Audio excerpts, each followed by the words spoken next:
This is Prince Handley coming to you with 100,000 watts of pure love. The voice of Israel and for Israel.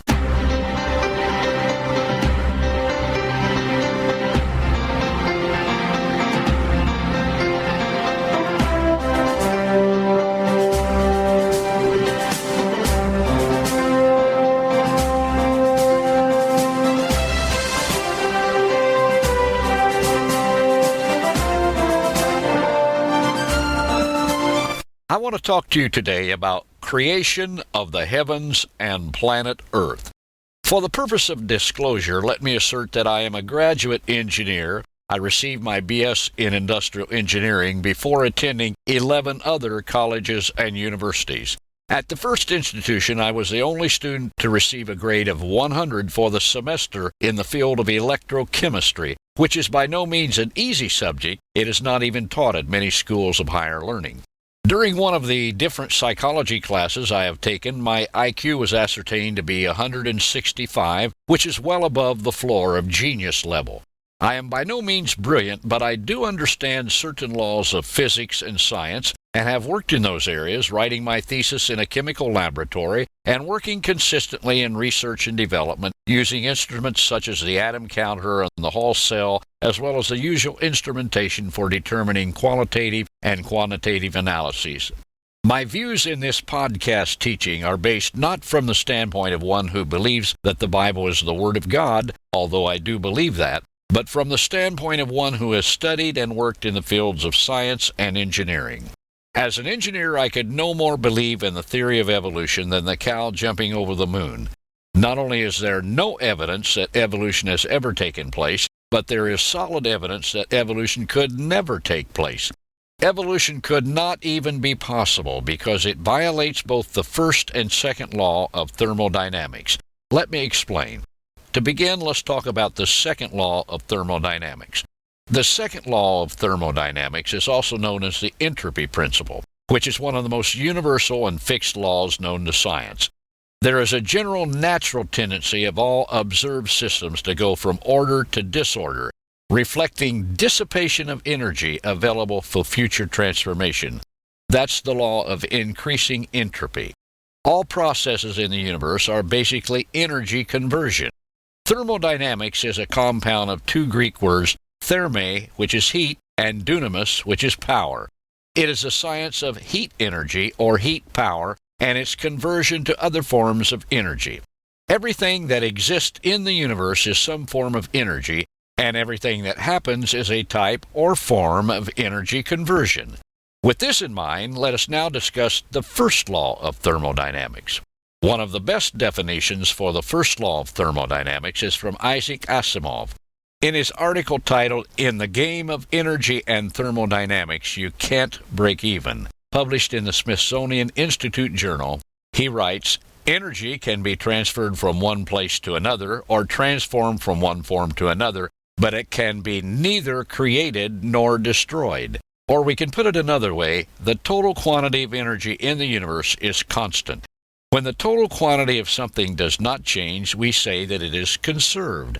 The two statements given previously, then, are two ways of expressing the law of conservation of energy. This law is considered the most powerful and most fundamental generalization about the universe that scientists have ever been able to make, unquote.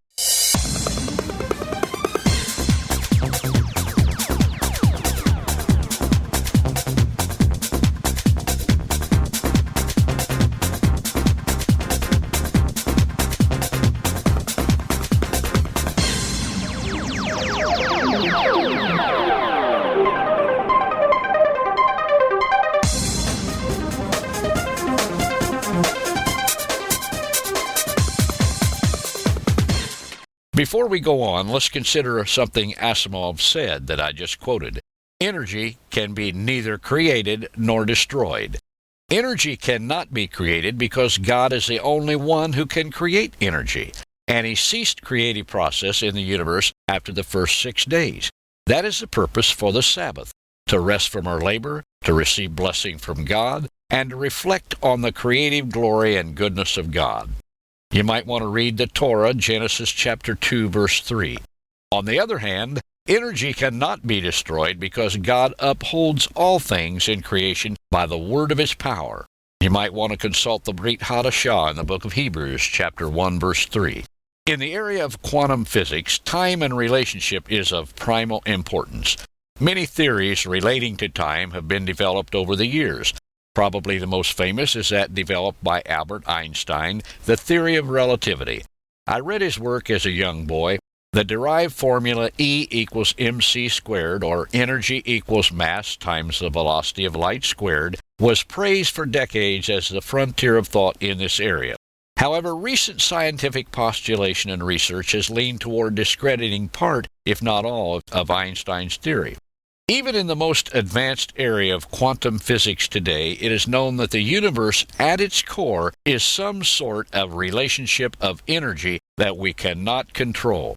And since we cannot control it, that means we cannot create energy and we cannot destroy energy. In the area of string theory today, the comparison picture, or the relational size and properties, is like this. The universe is to the earth as the earth is to an atom, as an atom is to a string. The issue is not the bigness or the outness, or the smallness or the inness, but the real issue is multiple dimensions of reality. In other words, not either or, but yes and. String theorists now say they can prove 11 dimensions of reality, and maybe 12 or 13. The perspective from which, or in which, we look at things makes a big difference in our worldview, and our universe view, and ultimately in our eternal view. If we look at things in a dream world, as the evolutionist does, even in our human three-dimensional perspective, where there is no sustainable evidence of evolution from the past or in the present, we are saying willingly in our heart and not our mind, there is no God, at least not the Creator God. Psalm 14:1 tells us, the fool has said in his heart, there is no God.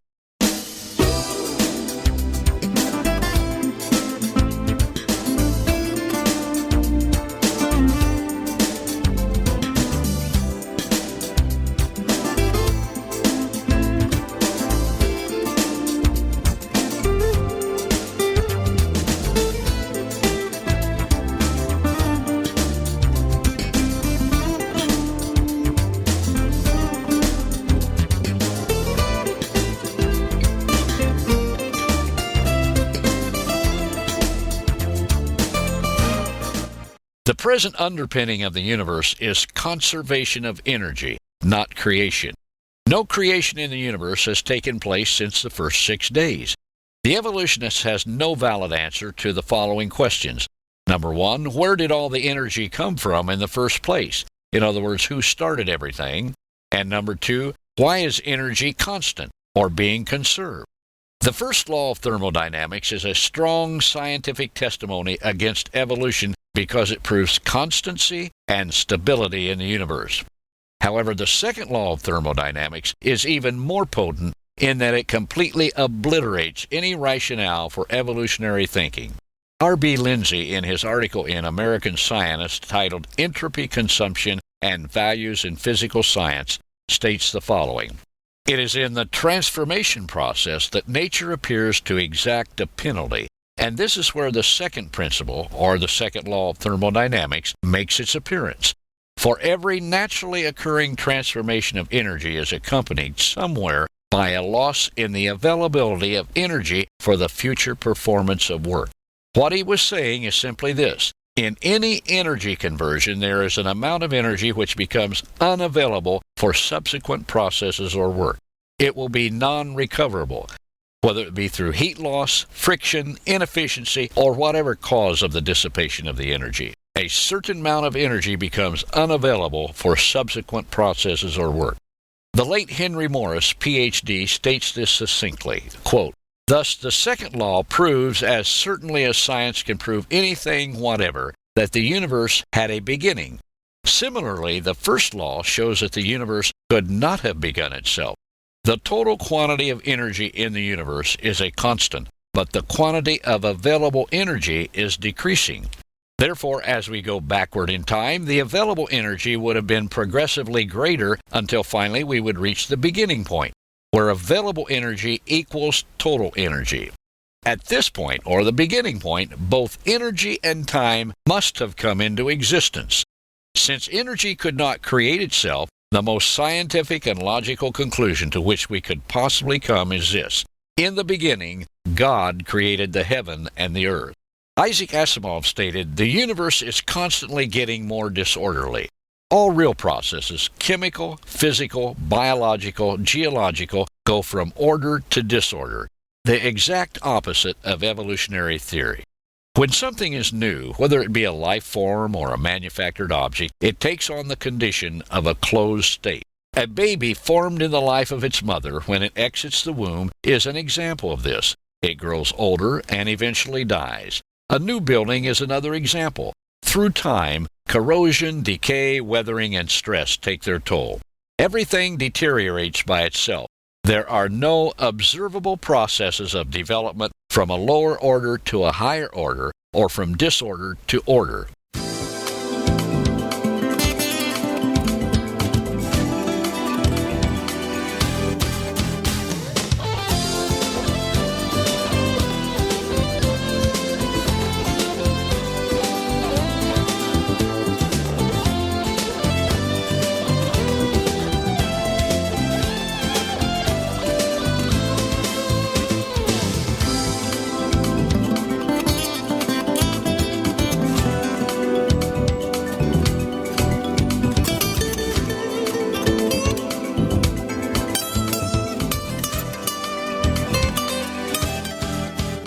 In 6 literal 24-hour days, the Lord God made the heavens and the planet Earth. God is God. He did not need the help of so-called evolutionary processes, millions or billions of years between each day of creation, to help create. God could have created the heavens and the planet Earth in 6 nanoseconds if He had wanted to. He gave us a practical and orderly example that we could relate to. Work 6 days and rest 1. That creation is exactly that time period is verified in the 10 Commandments. Check the Torah in Exodus chapter 20, where it tells us, "Remember the Sabbath day to keep it holy. 6 days shall you labor and do all your work. But the 7th day is a Shabbat, or the Sabbath of the Lord your God. In it you shall not do any work, you, nor your son, nor your daughter, your manservant, nor your maidservant, nor your cattle, nor the stranger that is within your gates.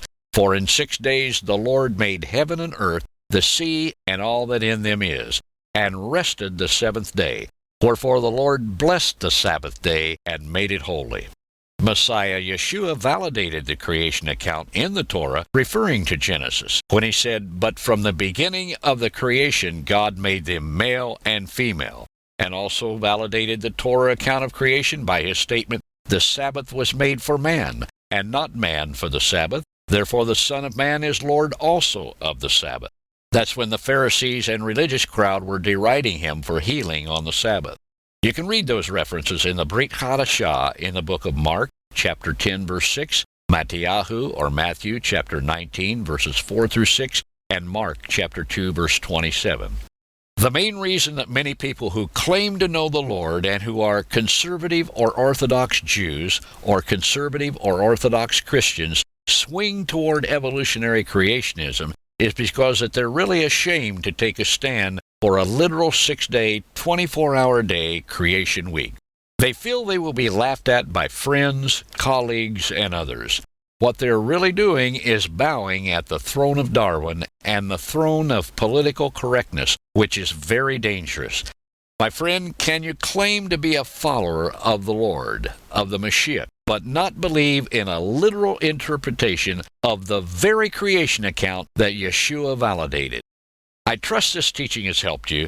This is your friend, Prince Handley, coming to you with 100,000 watts of pure, healing, miracle-working love.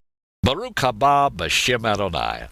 By the way, for excellent resources, books, DVDs, information on tours, museum, and online journals, for children, for students, or professionals, or for graduate degree studies, go to www.icr.org.